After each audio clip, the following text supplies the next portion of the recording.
So, ganito kapayat yung kapatid namin noon. Kung gusto niyo ipakita ko sa inyo, mag-like and subscribe kayo. Cut in 4K. Okay, kung gusto niyo makita ngayon yung kapatid namin, kung gaano siya pinataba ng mami namin doon. Kaya, like and comment and share kayo Cut in 4K. sa fight 2. Okay?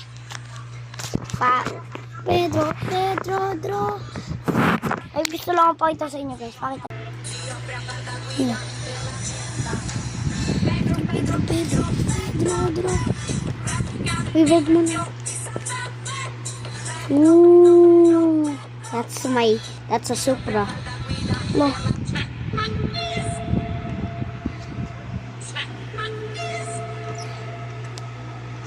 Puro kakalokohan. Wait lang. Oh, yeah. Watch and the full video.